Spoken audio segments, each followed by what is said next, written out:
Video का important question है G77 क्या है। ठीक है, G77 क्या है।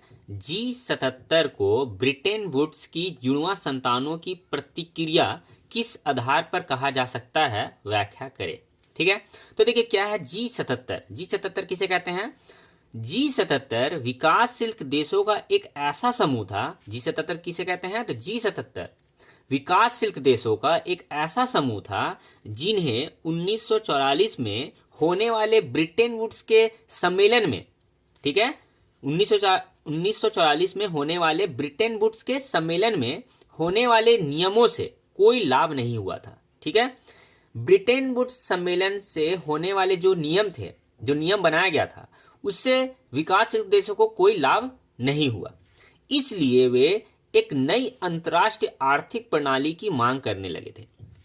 इसलिए वे एक नई अंतर्राष्ट्रीय आर्थिक प्रणाली की मांग करने लगे थे। तो G77 क्या है, पता चल गया। G77 फिर से समझते हैं। G77 विकासशील देशों का एक ऐसा समूह था, विकासशील देशों का, जो देश विकास की ओर प्रगति कर रहा है। ठीक है, तो उसको विकासशील देश कहते हैं। तो वैसे विकासशील देशों का एक ऐसा समूह था जिन्हें 1944 में होने वाले ब्रिटेन वुड्स सम्मेलन में, जो ब्रिटेन वुड्स सम्मेलन हुआ था, उसमें जो नियम बनाया गया था, इससे कोई लाभ नहीं हो रहा था।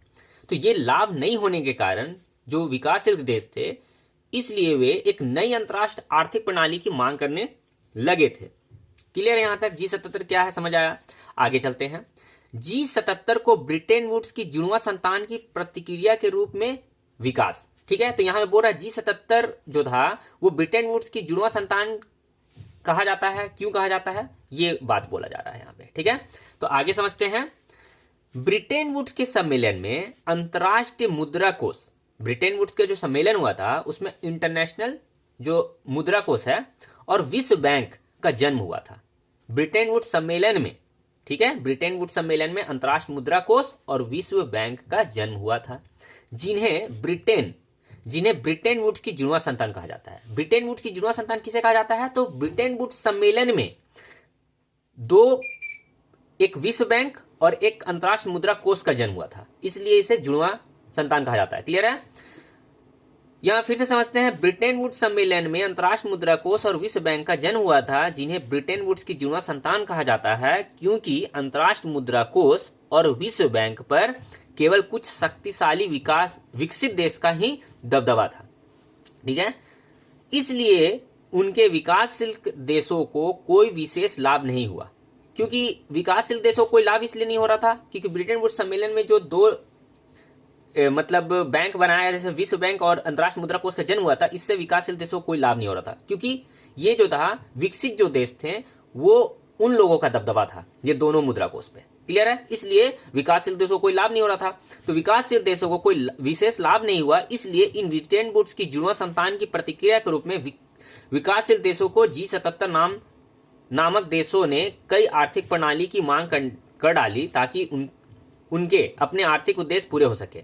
ठीक है, तो G77 देश में जो शामिल था विकासशील देश, वो क्या करने लगे, एक नया मांग करने लगे, क्योंकि उन्हें बहुत सारा लाभ नहीं हो रहा था। इसलिए तो उनका जो मांग था वो निम्नलिखित है। पहला उनका मांग था विकासशील देशों का, जिससे ब्रिटेन वुड्स सम्मेलन से कोई लाभ नहीं हो रहा था, उन लोगों को क्या क्या मांग था, तो यहां पे देखिए, इस नई अंतर्राष्ट्रीय आर्थिक प्रणाली से उन्हें यह आशा थी कि उन्हें अपने संसाधनों पर सही अर्थों में नियंत्रण हो सके। मतलब उनका मानना था कि जो भी नया रूल्स बनाया जाए तो उससे संसाधनों का, जो भी विकासशील देश था उनके संसाधनों पर उनका कंट्रोल रहे। उनका पहला पॉइंट यही है। उनका दूसरा बात ये था, उन्हें विकास के लिए अधिक सहायता मिल सके। उनका ये भी एक उद्देश्य था कि वे विकास के लिए अधिक सहायता मिल सके उन्हें। अगला है, उन्हें कच्चे माल के सही दाम मिल सके। ठीक है, और उन्हें अपने तैयार मालों के लिए विकसित देशों के बाजारों में बेचने के लिए बेहतर पहुंच मिले। ये सब उनका एक नया ग्रुप बनाना चाह रहे थे, तो उनका ये सब मांग था। ठीक है, क्योंकि उन्हें G77 से, जो G77 देशों में जो विकासशील देश है, उन्हें कोई भी लाभ नहीं हो रहा था, इसलिए वे एक नया आर्थिक प्रणाली की मांग कर रहे थे। और उनका जो प्रणाली का मांग करने का कारण था ये सब पॉइंट। क्लियर है। तो होप आपको G77 क्या है और ब्रिटेन वुड्स की जुड़वा संतान किसे कहा जाता है ना, और ये सब सभी क्वेश्चन का आंसर आपको मिल गया होगा। तो होप आपको ये वीडियो अच्छा लगा हो तो ज़रूर इस वीडियो को लाइक करें और शेयर करें अपने दोस्तों के साथ। थैंक्स फॉर दोस्तों, मिलते हैं नेक्स्ट वीडियो।